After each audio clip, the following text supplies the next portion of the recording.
guys, dahil naubos ang ating confetti, gagawa tayo. Kaya natin itong kutsara natin.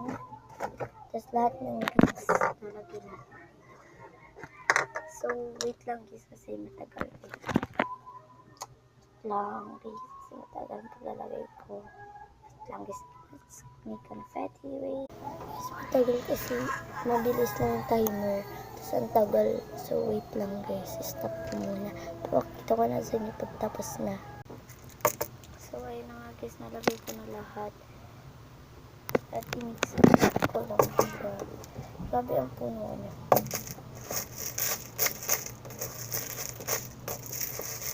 So guys, comment na lang pala kayo for part 2 para mag-pack tayo nito. So, ayan. Bye guys, comment na lang for part 2.